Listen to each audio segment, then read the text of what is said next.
Welcome. In this segment, we'll take a quick look at how to set up the Alchemy Workshop plugin for a project. The Alchemy Workshop plugin allows the developers to modify existing items, create completely new ones, and apply different rules based on the materials you use. Let us start with the basic setup. Place the plugin files into the plugins folder of your project. In our case, the file is already inside the folder, so we simply confirm that it is in the correct location.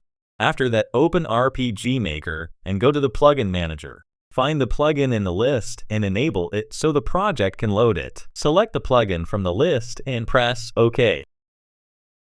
Once we select the plugin, we can apply some basic settings to it. Here you can set the starting item ID that will be used for all items created through Alchemy. This prevents conflicts with your current database.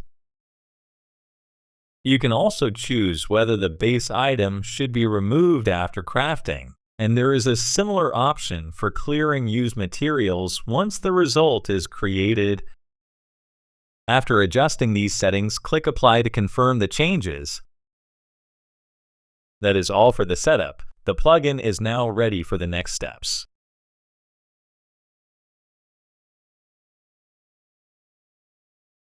Now we can prepare the visual assets.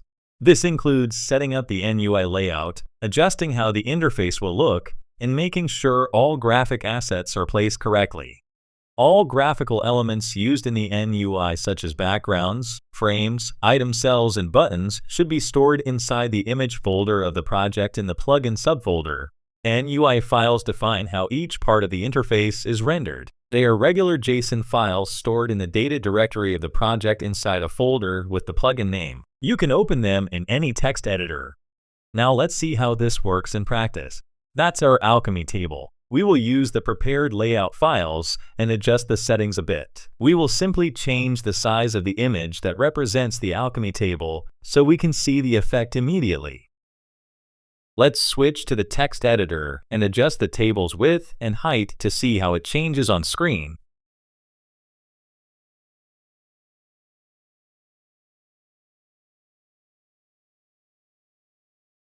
Save the file, switch back to RPG Maker, and run the game.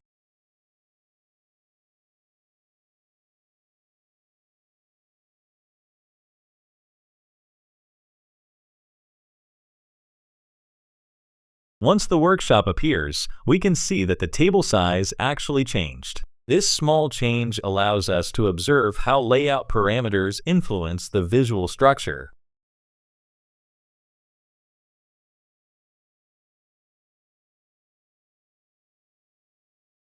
In this part, we look at how the Alchemy Workshop works in practice.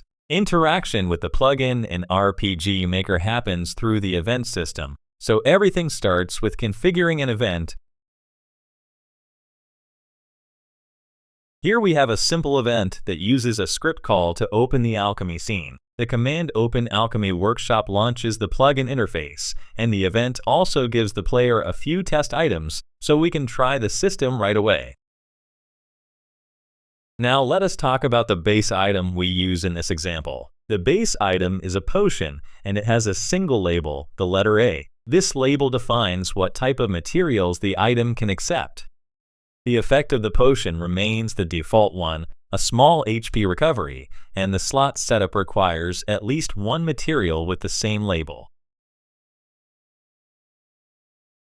Next, we look at the material items, the objects that can be added to the base item during the craft. In this example, there are two materials, Attack Increase and Magic Increase. Both of them use the same label A, which allows them to fit them into our base item. Their price and effects are set to add, so their values are combined with the base item instead of replacing it. A suffix can be assigned as well, letting the final crafted item update its name once the process is complete.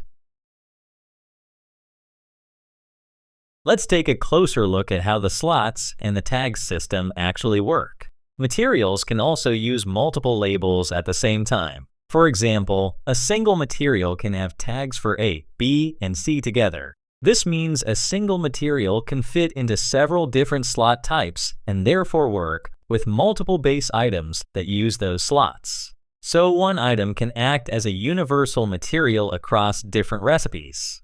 Postfix and suffix control how the final crafted item changes its name. A postfix adds a short piece of text after the existing name, while a suffix adds a more meaningful extension that becomes part of the item's full title. You can use them either to highlight what material was used or to give the new item a more thematic flavor. Some properties from the material can fully override the base item, like its icon or animation. Others can be added on top or ignored completely, depending on the setting. This way you control which parts of the material shape the final crafted item and which parts stay unchanged. All these small settings work together, letting you build crafted items that feel detailed and unique.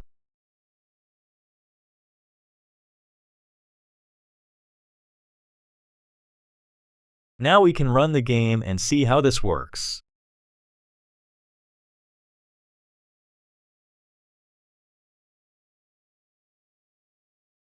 The alchemy table is here, and the workshop window opens as soon as we interact with it. First, we choose the base item, and then assign the material items. The Set Material button fills the required slot, and the Add button fills the optional ones. Let's craft a potion with attack increase, and then another one with both magic increase and attack increase.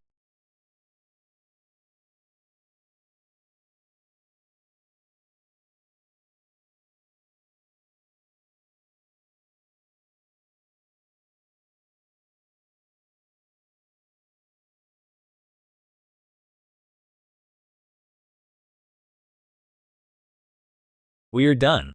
Now, let's navigate to the inventory and find the new items, Attack Potion and Attack Magic Potion.